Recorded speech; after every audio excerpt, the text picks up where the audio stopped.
Hi everyone, I'm Scott Hoke. Welcome to Mecum Full Throttle. Today as we bring you highlights of our coverage from the Mecum auction at the Las Vegas Convention Center. The City of Lights is the perfect place for collector cars of all types to shine. And coming up in the next hour, we'll check out those vehicles that shine the brightest at Mecum's annual fall visit to the desert. A 1970 Camaro RS, totally customized here. Let's take a look at this. From end to end, bumper to bumper, top to bottom, this has had all kinds of custom work. That is a 6.2 liter GM Performance crate motor with 400 horsepower.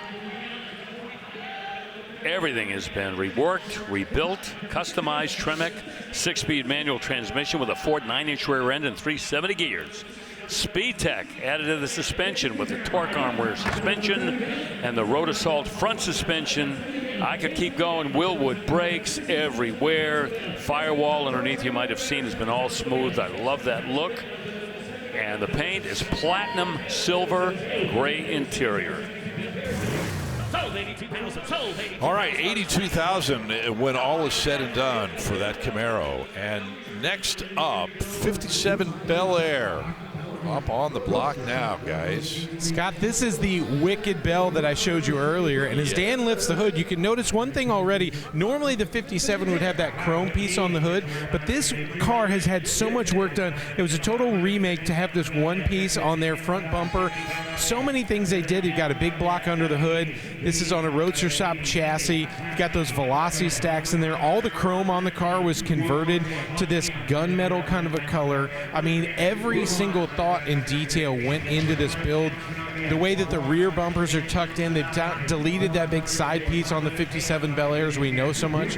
But this one got first place in its class at the Roadster Awards. I mean, Bill, what do you think about this monster? Well, you know what? If you're impressed with what we can see, I want to show you what you can't see. Let's go underneath this car. Oh, there is some highfalutin detailing going on underneath this 57 Chevrolet. Look at the suspension. Wow.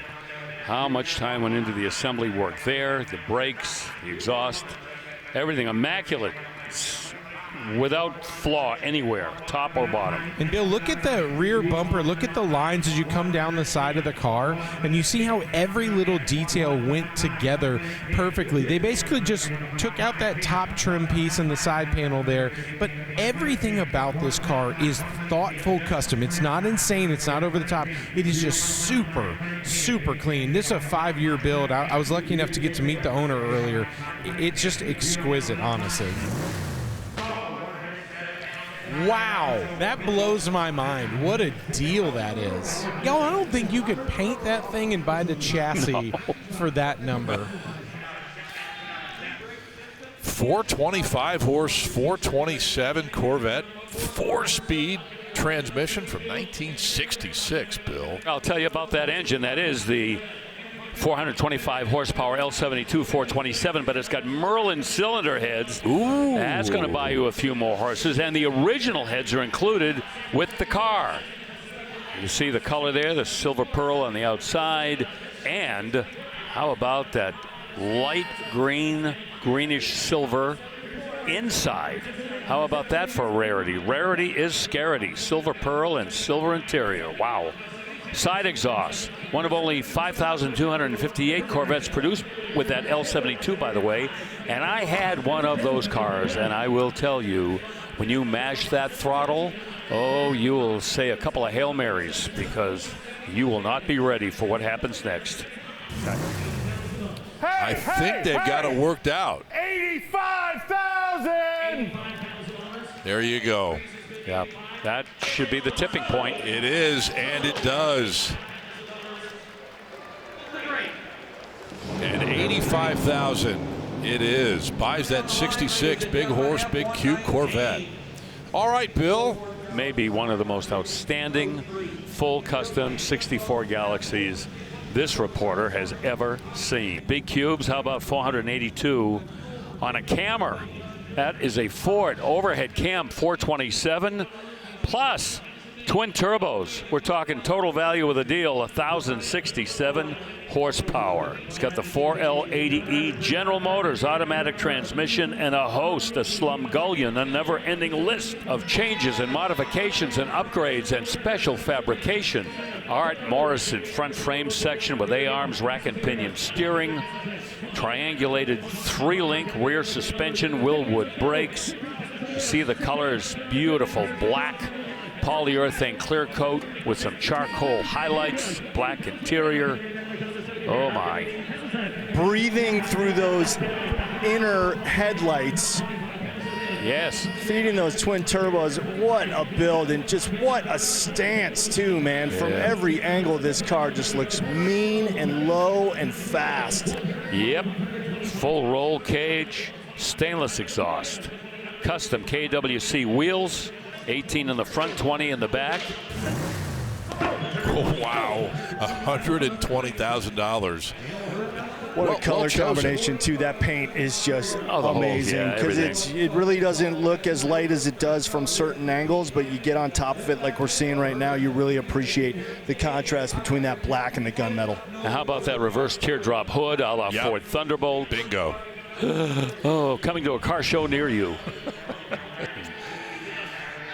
Here is a 2024 TRX, a Ram TRX final edition, and not surprisingly, $85,000 very quickly. This truck only has 20 miles on the odometer.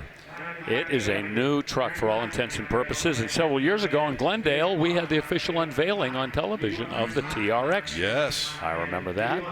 Well, there's a good reason these trucks are so popular and valuable. 707 horsepower Hellcat powertrain, and it's got the 8-speed torque flight automatic as well with all-wheel drive. Plenty of options. Ventilated front seats, the dual-pane panoramic sunroof. That was a $1,600 option. 4-wheel disc brakes with ABS, beadlock capable alloy wheels for look and durability. Oh man, that TRX sold for $95,000. Oh wow, that's good money for that truck. Sure is. 20 miles on Brand new, man. Yeah. Okay, 2024 Camaro ZL1 Collector Edition, essentially brand new, as we said farewell to the Camaro yet again. Here comes the money. No reserve on this car with 12 miles on the odometer and that much desired 650 horsepower LT4 supercharged engine. Look out. Matte black outside, black bucket seat interior. Red calipers too really offset those beautiful alloy wheels, 20 inches at all 4 corners. 12 miles. What a car. Well, let's get to a little bit of yellow Mopar history here today, everybody. A 1970 Challenger TA, current bid in excess of $80,000. Yeah, homologation car, of course, the cousin to the Plymouth Cuda. And this one, of course, is all numbers matching. Some of the details to point out: the side pipes, the lift-off fiberglass hood, 340 with the 6-pack underneath. And this one, of course, has made it to that 4-speed pistol grip transmission, which makes it highly, highly desirable. The rally wheels, this is a flawless restoration. I'm getting a real close-up look at it right now. The top is in perfect condition. Unbelievable car, very rare, very valuable, and it's got all the documentation here to back up what this car is. Yeah, the high-impact color, that's top banana. Also, that is a matching numbers powertrain too. 290 horses, the rating on that, which of course is ridiculous. Those engines putting out a lot more than that. And all that added up to a $95,000 hammer. 1970 Cuda rolling up behind that Challenger for us. Oh, I've been waiting for this one. This is probably my favorite car at the auction. Moulin Rouge, such a rare color too. This color was only offered in the spring of 1970. Otherwise, you had to special order it. That is the 340 under the hood right there. Now, this is not the numbers matching 340, but I believe that this car left the factory as a 340. Incredible restoration, and the color continues on the underside of this car too. Color matched wheels, poverty caps, And of course, the iconic pistol grip 4-speed transmission. I put this car on my social and it immediately got so much traction and love. A lot of people said this is the only pink car that I would ever drive. Of course, Panther pink if it's a Dodge, but this one being a Plymouth Moulin Rouge. That one just gabbled at 120. All right, here is the 96 911 Carrera 4S, the first of 3 model years of this particular version. They kind of cobbled together a Porsche in the very, very best way possible. Yeah, and you know, immediately we're at $70,000, which is very appropriate for a 993, especially a coupe, sunroof car. Car like this ought to be a 6-figure car. Absolutely, it's there, and there it is. Right. Yeah, limited production, less than 7,000 of these were built back in '96. It's got the 3.6 liter, 282 horse, flat 6, and a real manly 6-speed manual gearbox. Limited slip, all-wheel drive. It'll hunker down. It's got the bodywork from a 993 turbo, even though it's not a turbo car. Yeah, those flared hips. Yep. And this really represented a huge departure from the traditional 911. The 964, which is the version that precedes this, had those very pronounced, headlight fenders. But this one is way laid back, and it really has become popular, I'd say, in the past maybe 2 or 3 years, where the 993s have just soared, and we're seeing that with a $130,000 sale price. Yeah. And you mentioned it, Chris, $130,000. That is right in the sweet spot of those 4S's. Here's another Challenger. This is a 70 RT, Chris. Yeah, they ran out of ink checking the option boxes on this one. It's got everything. Of course, the V code 446 under the hood, backed up once again by that A833 pistol grip 4-speed manual transmission. Plum crazy, another iconic high impact color, this time with the white interior. Getting a look at that right now. The rally gauges, the rear window louvers, the deck lid spoiler, 15-inch rally wheels once again, the white stripe kit. I mean, this just is so iconically Mopar goodness. 1970 once again just coming in so strong with the argument that it is the pinnacle year of muscle in Detroit. Well, the Mopar detectives went all over this Challenger. 2 original broadcast sheets. It's in the Chrysler Registry Report. They looked at everything, the VIN and the trim tag. All of the documentation has been checked out in this car to make sure that everything that's listed is for real. Yeah, I've got that original broadcast sheet in hand right here, Bill, and this is something that makes Mopar geeks like me go crazy, and this one is in amazingly good condition right there, probably stuck in the springs in the rear seat and never had any damage done to it. Yep. Yeah, don't bring that over here. You leave that with the car. You were walking back toward the booth, man. I'm thinking, I had a little memento. You did. We'll be back to Las Vegas in just a moment.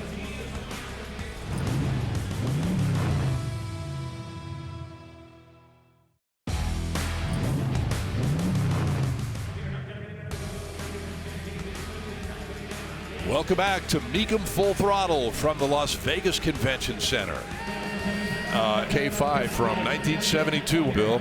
Modified an LS3, 430 horse, crate motor, 4L80E automatic transmission. It's got that Aeromotive Phantom fuel system, which is a cool upgrade. Stainless steel headers, Holley Terminator, engine, transmission, and wiring harness. And Rutledge wood interior. It's pretty solid. This one does have a 2.5-inch lift kit. It's got Bilstein shocks on there. Boy, I didn't even get to a bunch of modifications. Go ahead, you've got the floor. Well, here we go. We've got retro sound Bluetooth stereo system in there. Also the Dakota digital gauge cluster that we like to see. Vintage air, 373 gears front and rear, and all of the installation. You can see the build quality on this Blazer. Yep. All right, there it is. Zach got his wish. Sweet. 130 for that K5 Blazer. All right, here is one of my favorite cars at this auction. I'm rooting for this, Chris Jacobs. It's a Hemi GTX from 1967. Phenomenal. It's the word to describe this car, this restoration, what it left the factory with, of course. It's the real deal. Numbers matching 426 Hemi. Done up in bright blue over white, white top, automatic transmission, which is perfect for the convertible. And just again, flawless Magnum 500 wheels. Hemi badge proudly displayed on the fender alongside the Belvedere GTX. Of course, GTX was a trim level of the Belvedere before it became its own model in 1968. First year for the GTX, and this car was considered the gentleman's Mopar, and kind of like taking a Road Runner and teaching it some manners, basically. Just wasn't as rough-hewn as the Road Runner, but as fast with that Hemi. 425 horse, dual quads. This has the torque flight. You saw the shifter in the interior. 323 gears. So this has got some long legs. This is a 150-mile-an-hour car. Okay, 160 buys that Hemi GTX. And now, Bill, your 67 Corvette, that big horse, big cube NCRS Top Flight Award winner. This is the way to go. You're looking for a mid-year that not only is investment grade, but would be an absolute hoot to drive. You're looking at it. Yeah, top flight car. Scored 98.6 points out of 100. This was back in 2015, but this car has not lost a step. That's the L71 we're going to see in a second here. The 435 horse 427 solid lifter, big intake ports, and that tri-power setup, 3 2-barrel carburetors, close ratio Muncie 4-speed. As I mentioned earlier, the Goodwood Green was the most popular color choice for buyers for the 67 Corvette. AM/FM radio, that is an option. Tinted windshield, transistor ignition, window sticker comes along with it. 411 gears, and I'll tell you, you better hold on to your toupee, buddy, when you go through the gears. 157.5. Here's a 63 Corvette. This is a convertible, not the vaunted split window coupe, which we often see. I guess we see more of those than we do the convertibles. In any case, another car from the Troy Long collection, a Fuelie too. Yeah, this is going to certainly give it a little bit more desirability. Maybe not as much as a split window, but yeah, there it is. That is at 360 horsepower, fuel injected 327. And this one has your 4-speed as well, as you can see right there. At 117.5. Let's see what happens on a 1970 GT500 now. Yeah, it's a real GT500, but not the real engine that it would have come with in 1970. That is a 427 tunnel port. The legendary tunnel port that never went into production. Basically a race-tuned engine from Ford. And it was sold over the counter in 1972 for $5,500. And boy, try to find one today. Factory drag pack though, top loader 4-speed. That's grabber green. GT500 stripes. Featured in and on the cover of the August 1987 issue of Super Ford magazine and on the cover of the 1987 Shelby World Registry. Sold 102,500. 102.5 for that GT500. All eyes are on 67 Chevy Nova Super Sport. Look at this, all black. Yeah. No reserve, 78 grand. You're looking at the money and saying, hey, that must be, that 327, 350 horse L79. Wrong. Thanks for playing. The reason the money is so high on this is called the Last Deuce, documented as the last 1967 Nova SS to be built in Canada. And that is the downgraded 327, 275 horsepower. But it's a 4-speed car. It's tuxedo black, a black vinyl interior. So it's got eyeball aplenty. Actually, also has that rosewood steering wheel. Tasty option. And this is the last of that short generation of 66 and 67 Novas. The whole styling language changed the following year on these cars. All the documentation, broadcast sheet, that's the bill sheet, the GM car owner's manual, protector plate, and a letter from GM of Canada telling whoever owns this car, yep, There were no more after this one. Sold 100. Yeah, and it's going to go to the internet at 100,000 even. Boy, that's territory that we don't often see on a non-L79 Nova. Non-L79 Nova. Yeah. Super Sport, right. Good car for that money, and 66 Shelby GT350H. Outstanding restoration. And let's see, we'll check the VIN here. SFM, Shelby Ford Mustang, 6 for 1966, S for street, and 1947 is the production sequence. This car was restored in the early 1980s. But let me tell you something, it must have been hermetically sealed since then, because there's not so much as a paint chip on it. 289, a little small block, an original K code engine. That would have been the 271 horse solid lifter engine that was replaced under warranty in 1966, probably because it made a trip to the racetrack and something bad happened. I would say more than likely that that's exactly what happened. Drive it like you rented it. Yeah, although this one has the automatic, so that might change the strategy as to what the original owner did with it, or the original renter, I might say. Lowered front suspension, and the repaint on this is just magnificent. PPG single stage with gold Le Mans stripes over the black. Coney shocks, that's what they had back in the day. Magnum 500 wheels. And look at the price. I mean, just it's telling you right now how valuable, how collectible these real deal 350Hs are. Yep. And you know, it was really a good deal for both sides. Carroll got to sell a lot of cars. Hertz got to have a great promotional program. Yeah. And both sides benefited later in life when they brought him back. All right, six-figure GT350H, and we'll be back with more from Mecum Las Vegas coming up after the timeout.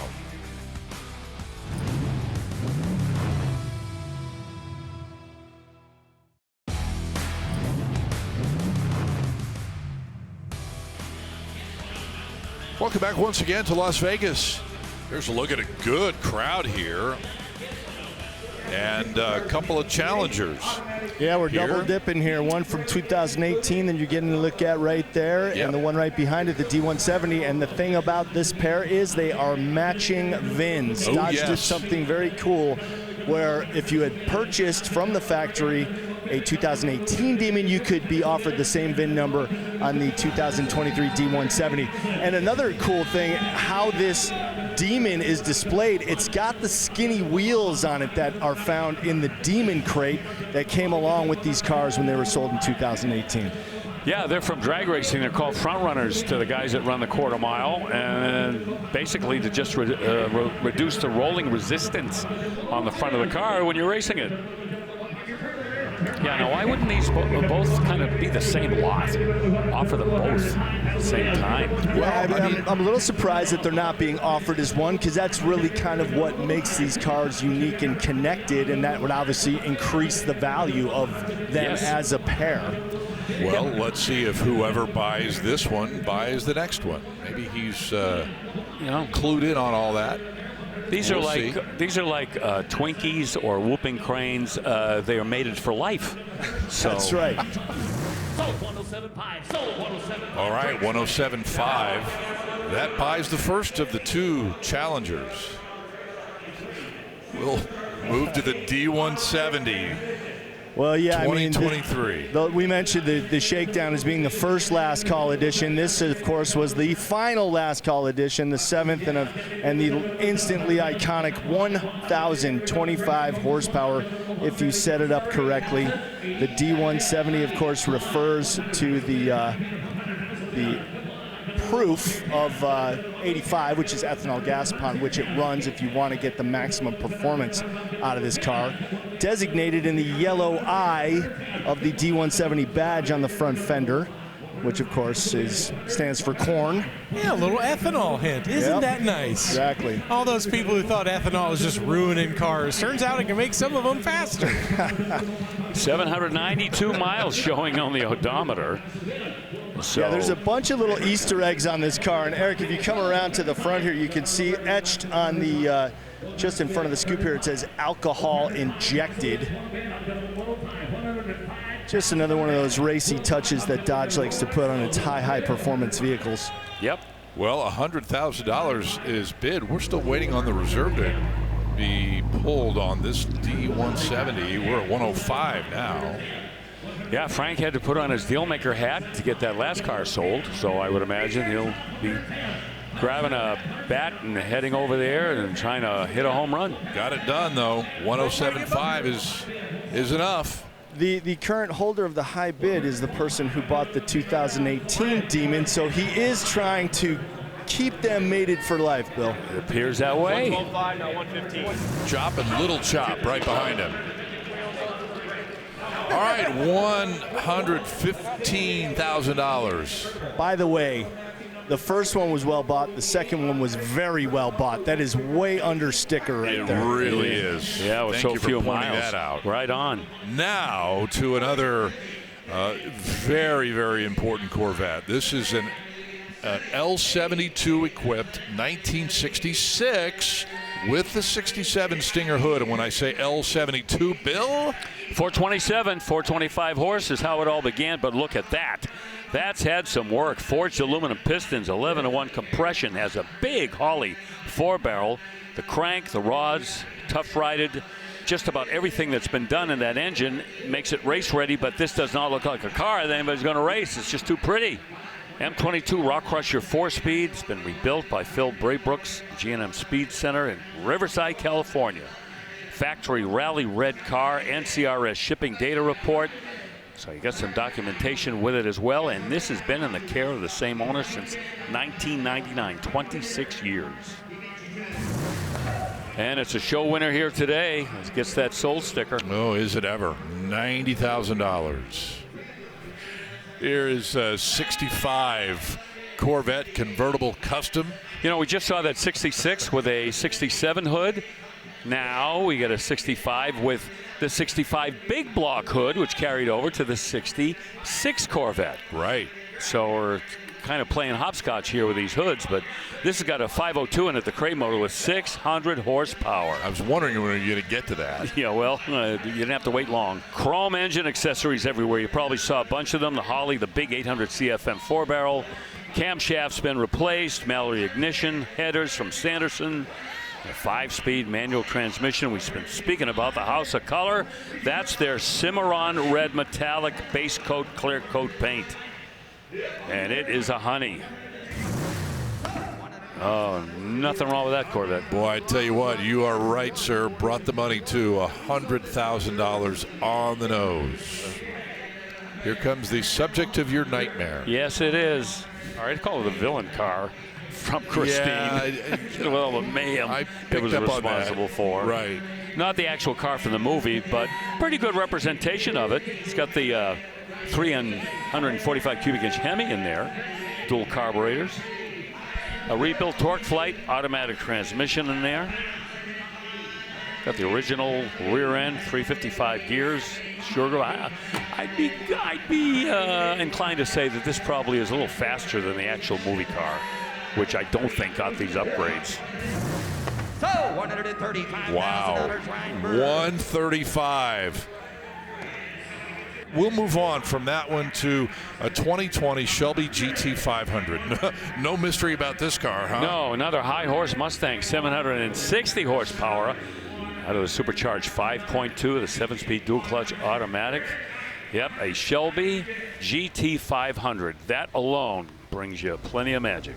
Carbon fiber everywhere. It's got the carbon fiber track package that everybody wanted back then. That was called the golden ticket. Carbon fiber wheels, carbon fiber rear spoiler. 92.5 is the final bid. Okay, here's the 66 Corvette. Yeah, second flight winner at NCRS, which is nothing to sneeze at. It's not the top flight, but a second flight. There are several reasons why it may not have made top flight. It doesn't always mean the condition of the car. Maybe the owner didn't take it to enough of the events in order to get the points to become top flight, but whatever. Matching numbers, though, that's the 390 horse 427 hydraulic lifter. You know, the smaller cylinder heads and the smaller carburetor versus the L72, but I had a 427 390, And I certainly was not embarrassed with that car. They are still quick Corvettes. And the reserve came off the car, just sold for $85,000. Good for them. Yeah. And here comes an Impala Super Sport, a 1962. And she is real fine, my 409. Oh, isn't she? Yep. 1962, you get the 409 with the 409 horsepower. Of course, it's got the two 4-barrel carburetors on that 409 horsepower edition. And this is a multiple award winner with a Best of Show award as well to go along with it. Driven less than 3,000 miles in the past 16 years. Posi rear end, 411 gears, Honduras maroon paint, as you can see. Once again, at 409. You want to talk about a displacement that just conjures up images of a fantastic era in American performance, and that motor will do it. Oh, man. Giddy up. It's a shame, you know, it didn't last longer than it did. I mean, it was only, what, 5 or 6 years? Yeah. Thereabouts. Yep. And when they were able to coax 409 horsepower magically out of that displacement, I mean, that was so cool, right? Yeah, and that wasn't the most horsepower. They got 425 horsepower out of that engine at some point. And then they had the Z11s that made even more horsepower. Right. Well, and you saw the gentleman there that just put his name on the dotted line at $82,000. We will take a break and return with more coverage from Vegas. Stand by.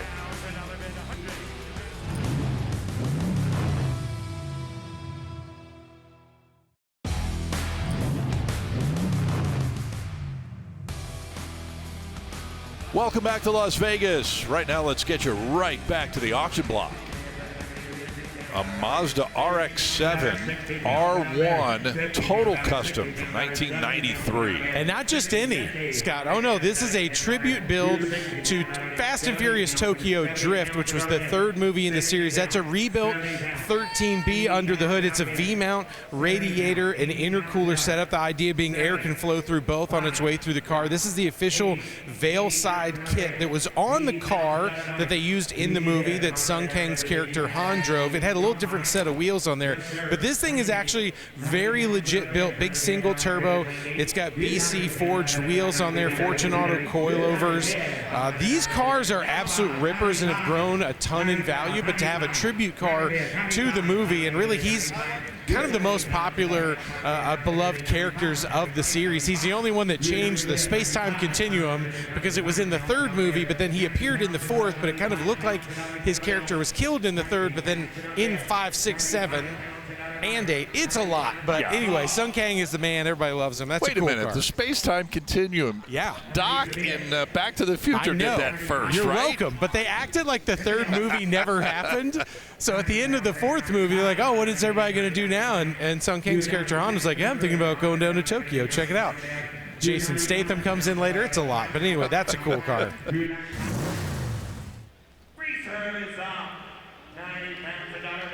Okay, reserves off at 90. Hey, Rutledge, could this car be like driven every day? Or is it too 'cause rad? that's what's cool is that this car was actually built to handle and go have a lot of fun with.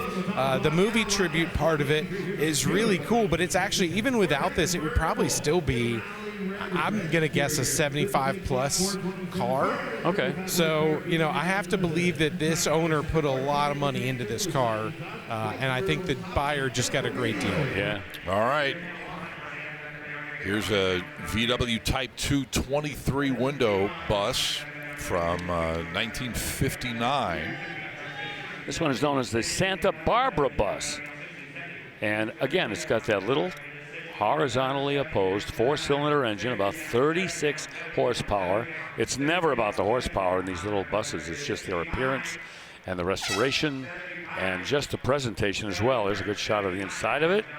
Everything's been rebuilt in this. I mean, the floors, frame, new body panels, rebuilt, detailed engine room, along with the engine, and repainted in the original color scheme. And guys, keep in mind, we've seen some South American ones come through and go for probably half as much. This one, not even original 23 window, and look what the numbers it did. Look at that. So cool. Yep. 87.5 bought it. We are already at $75,000 and now $85,000 on this incredible C10 from 1970. Yeah, the pickup truck market showing no signs of slowing down, especially when they are modified like this one. 403 horsepower out of that 6.2 liter V8 engine, and a professional total frame-off restoration and a complete mechanical upgrade throughout. 6L80E 6-speed automatic transmission. 4-wheel drive with a Borg Warner BW 4481 transfer case. Takes plenty of power to go through there to all 4 wheels. Can you believe this has got a modern independent front suspension from a Chevy truck underneath it? I don't think we've seen a single one set up like this come through this year. No, you're right. Usually, you know, we see the solid front end, maybe an I-beam front end, but independent suspension like that. Now, is that the double wishbone type? It looked like it, yeah, and it's kind of blowing my mind because, man, I bet this thing drives like a dream. Yeah. Wow. Very car-like. So 120 pounds. Well, they sold it. Put that in your sold column at 120. Very good all the way around. Here's a 68 C10, the second year of that, what has become legendary glamour version, but this is far from stock, far from the way it left the factory in 68. Yeah, 67 to 72 was that time period you were mentioning, and this one with an upgrade in the power plant, the LS3, that is 430 horsepower and a 700 R4 automatic transmission. And Ford 9-inch rear end, Willwood 4-wheel disc brakes. So this pretty much follows the recipe for a lot of these C10 builds. Guys, I got to give this build credit. When you see the bedwood, it almost looks like they ran a light blue over it, or maybe a light blue mixed with a little bit of gray to kind of get a tone of the wood that would really match the truck really nicely, especially with those raceline wheels kind of dancing in between the blue and the charcoal. It's all about kind of combining those colors and patterns together, I think, to come up with a really beautiful truck. Sold 89. Sold $89,000. For $89,000, he's got a 68 C10. Very nice. And now to a 2007 Porsche 911 Carrera Custom.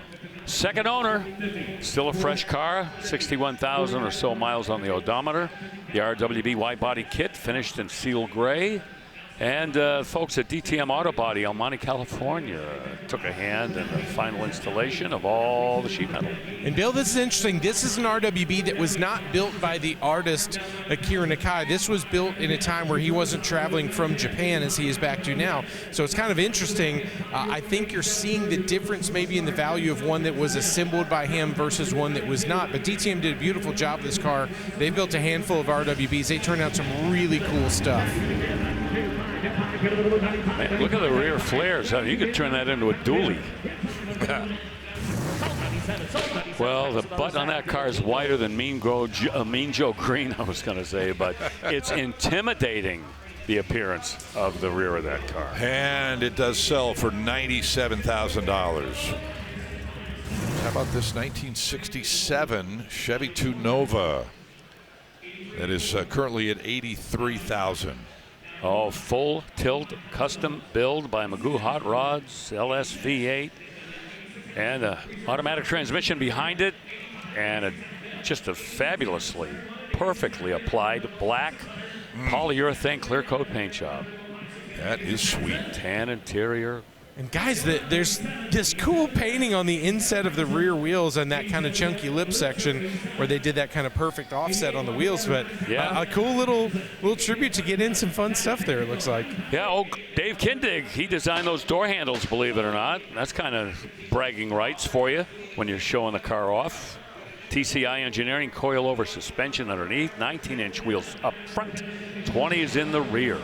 All right, $88,000. So we will pause our final break from Las Vegas, and that means our final segment still to come.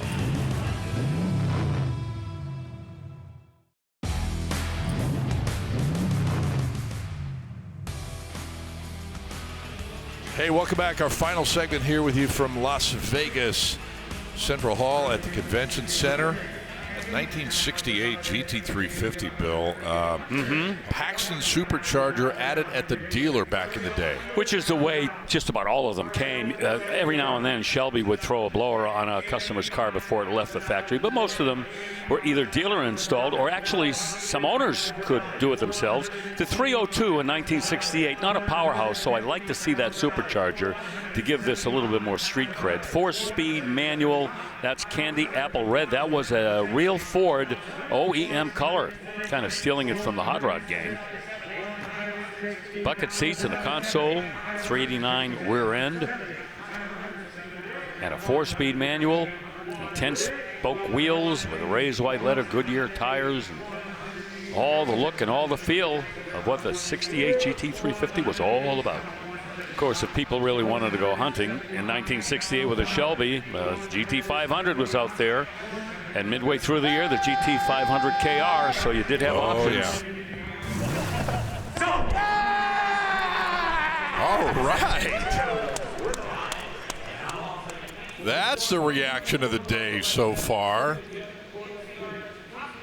That GT350 is his. And now, 1959 Eldorado Baritz convertible.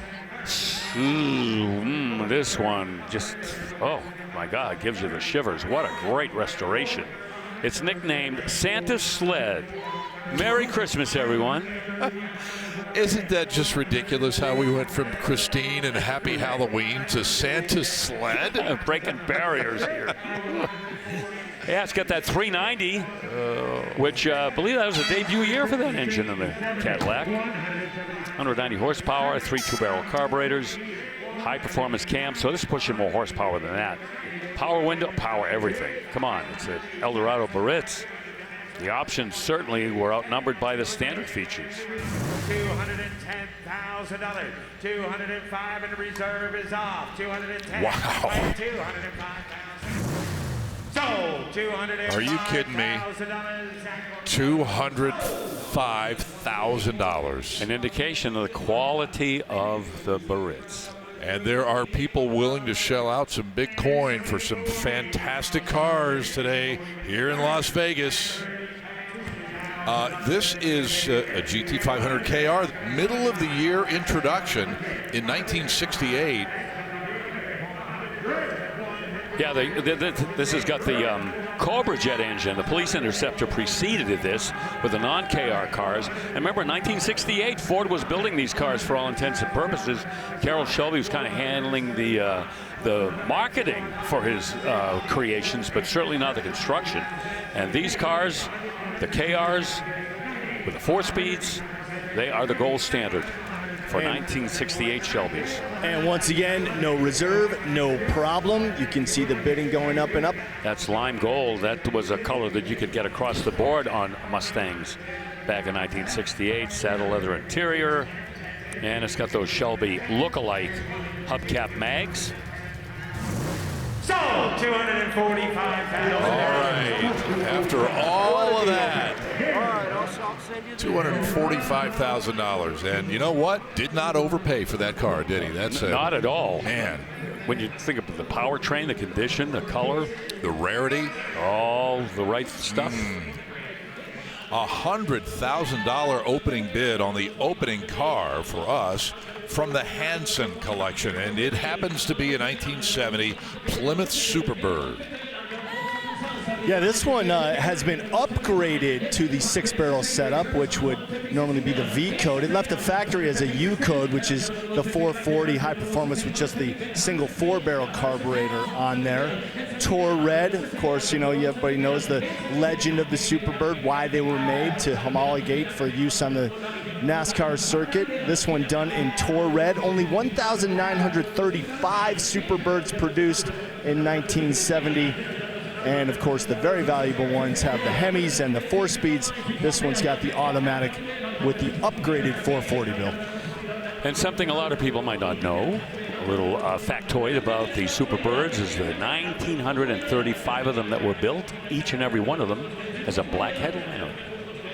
They didn't want to get more colors because it cost more money. Just stuck with black. $220,000 is bid.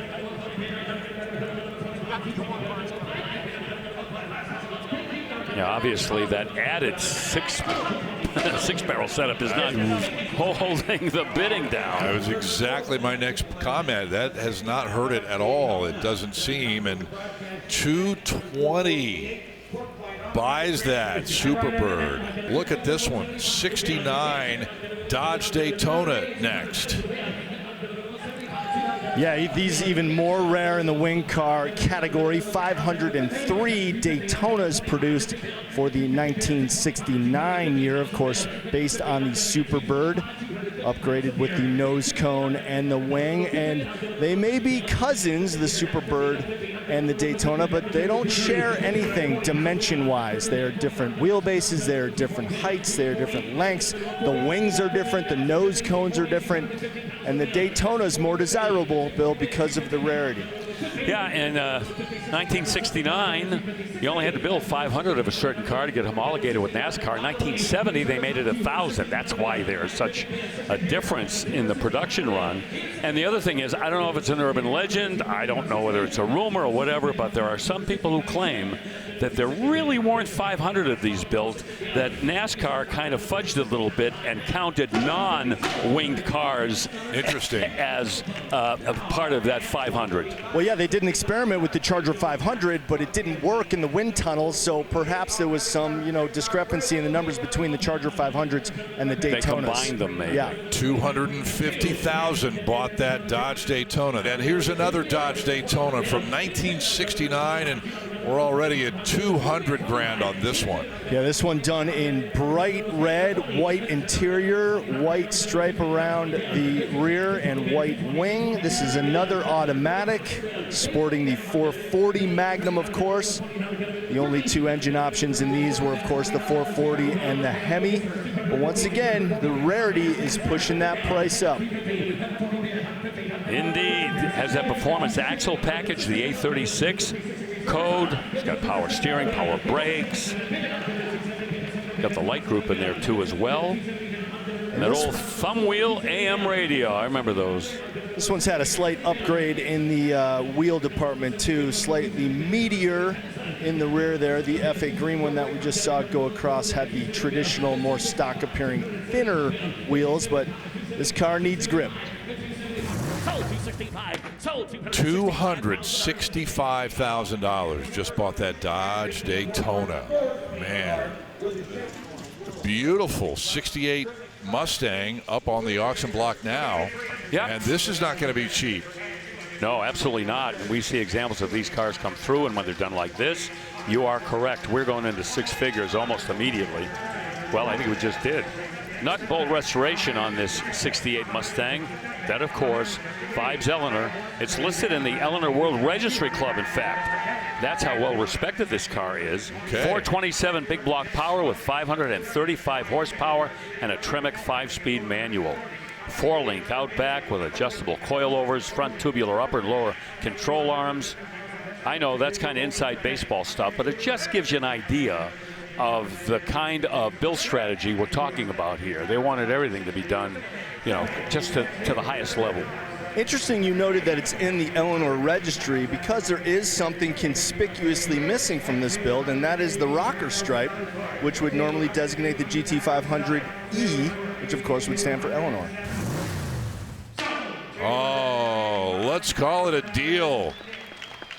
$295,000. And we'll find out what in the world it's going to take to buy the next car. It's known as the Roid Runner. It's a 69 Road Runner total custom. Did you catch that? The hood opening on the actuator right there? That was very dramatic and very cool to reveal what is underneath there. Again, debuted at SEMA in 2023, and it was an absolute showstopper. CJ, 700 horsepower. Yeah, go ahead, bud. Did you say dramatic or traumatic? Both, I guess. Look at the money on this one, already at $300,000. Not surprising. Hey, we got to take another look underneath this car, though. We saw it a little bit earlier, and it's worth another look. Oh, my. Look at the detail on the undercarriage and the suspension, bottom of the powertrain, everything.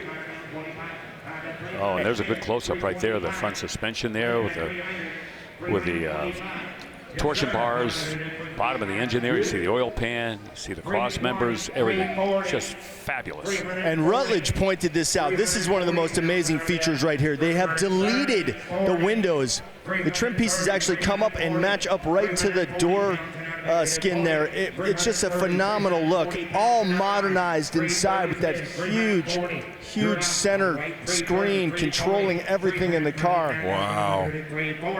This is just a phenomenal build and so appropriate that it debuted at SEMA, because Scott, you said it before, it fits right in. Oh, the my way goodness.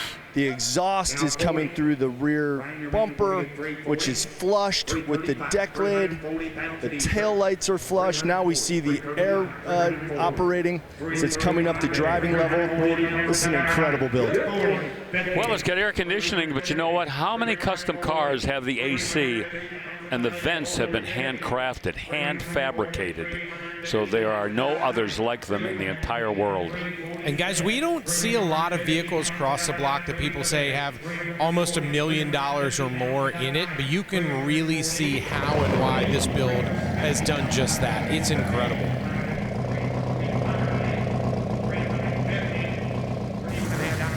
Guess what? Hey, reserve. Is the reserve off? It is. So 345. Wow.